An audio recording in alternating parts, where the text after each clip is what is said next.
The terminal was alive with the usual chaos, voices echoing off high ceilings, suitcase wheels skimming across tile, the distant rumble of jets idling beyond the glass. But amid the rush of travelers at Westmore International, a 17-year-old named Avery Monroe walked with an ease that didn't quite match the whirlwind around him. He was dressed plainly black hoodie, fitted jeans, and clean white sneakers.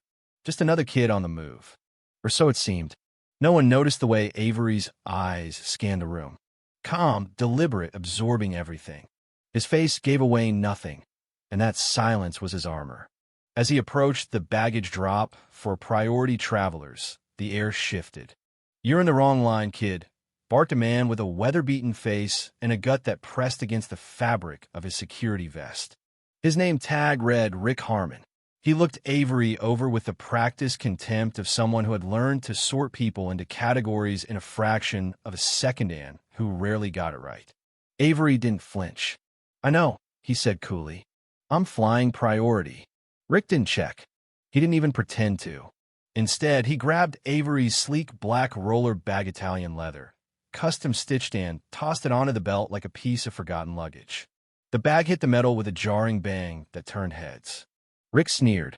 Probably fake. Still, Avery didn't react. He watched the bag disappear behind the flaps, his expression unreadable. Then he turned and walked away without a word. Rick smirked as he turned to his younger coworker. "Kids like that think they're somebody," he muttered. But he borrowed that pass. The younger man, Miguel, gave a half-hearted laugh. "That bag didn't look cheap, though," he said cautiously. Rick scoffed. "Designer knockoffs. Whole generation of posers." Miguel didn't answer. Something about Avery's presence had unsettled him, not because the kid looked threatening, but because he hadn't looked threatened. That kind of poise wasn't typical, especially not from someone being brushed off like they didn't belong. Meanwhile, Avery continued his quiet path through the terminal, stepping lightly over scuff marks and pausing briefly to scan a digital flight board. A small corner of his mouth lifted. Everything was on schedule. He passed a wall adorned with posters boasting the airline's commitment to equality, excellence, and elite service. He noted the irony, but said nothing. Ahead, the double doors of the executive lounge loomed.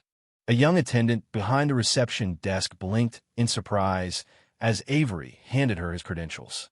"Welcome, Mr. Monroe," she said, voice catching slightly.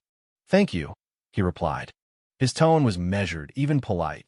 He made his way to a quiet seat in the corner, away from the large windows and fruit-infused water stations. Pulling out his laptop, he tapped in a password and opened the dashboard to a secure portal. A single notification blinked red. Acquisition confirmed. Effective ownership, 12 a.m. Eastern Standard Time.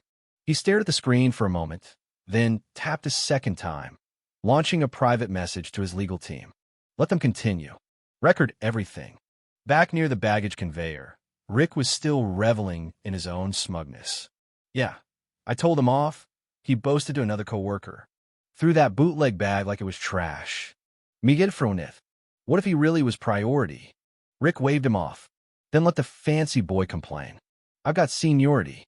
But Rick couldn't know that the video Miguel had secretly recorded of his dismissive behavior, complete with audio, was already on its way to the airline's internal review board. Or that Avery's name sat atop that board now. At the gate, boarding had begun. Avery stood up, closed his laptop, and slipped it into a carry-on sleeve. As he approached, a flight attendant with severe cheekbones and an even more severe attitude stepped in front of him. Her nameplate read Claire. She glanced from his hoodie to his shoes, then back to his face. "This line is for first-class passengers only," she said, her voice tight with assumption. Avery offered a small nod. "That's me." Claire gave a patronizing laugh. "Sir, this boarding group is Priority Elite and Concierge-level Platinum." He handed her his pass. She scanned it. It beeped green. For a second, Claire just stared.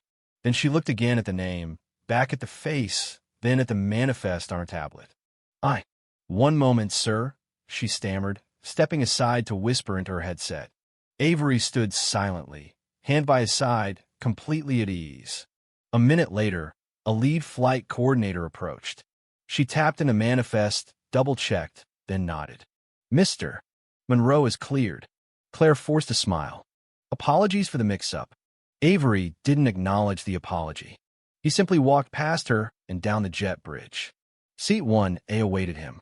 Inside, the cabin was hushed and clean, the air fragrant with citrus and eucalyptus. Leather seats gleamed under soft lights. Avery slid into place, stowed his carry-on, and reclined. Across the aisle, a hedge fund manager glanced his way with vague curiosity. A former senator a few rows down gave him a polite nod. But no one recognized him. That would change soon. Avery's phone buzzed. A message from his general counsel popped up. Incident video now trending. Legal and PR on standby. He smiled faintly, not out of vengeance, but precision. The dominoes were falling exactly on cue. Back in the bowels of the airport, Rick refreshed his notifications, unaware of the storm now carrying his name. He saw the thumbnail first him mid-smirk, sneering at the camera, and then the caption. Airport worker mocks teen flying first class. Didn't know he owned the airline. The comments were brutal. The hashtags were trending, and his phone was ringing. By the time the plane reached cruising altitude, Rick's badge had been deactivated. Claire wasn't far behind. Her supervisor pulled her from duty pending mandatory retraining. But Avery? He sipped water, glanced out the window, and waited. This wasn't about revenge. It was a shift, a correction, a recalibration of Perception 1 Airport at time. When the plane landed, Avery disembarked without fanfare. As he moved through the terminal, heads turned not because he was causing a scene, but because someone had recognized him from the headline, now splashed across morning screens. Teen CEO executes $120 million airline takeover. Hidden cameras expose staff misconduct. Reporters would later describe Avery Monroe as the quiet, storm-polite, unshaken, and devastatingly exact. When asked about Rick and Claire, his only comment was, "I believe in second chances, but accountability comes first." The story of Avery Monroe would go on to redefine corporate culture at a national level. His airline launched a new protocol called Presence Training, emphasizing empathy, equality, and the impact of unconscious bias. It became a case study at Harvard. Other companies followed. And Rick? He found work months later at a small regional shipping warehouse. Claire relocated and quietly rebranded herself in the hospitality sector. As for Avery, he kept flying always quietly, always first class, but never with a need to explain himself again. Because those who knew, and those who didn't, they learned sometimes the hard way. The boy in the hoodie wasn't just a passenger. He was the owner, the author of the silence, the reckoning in disguise.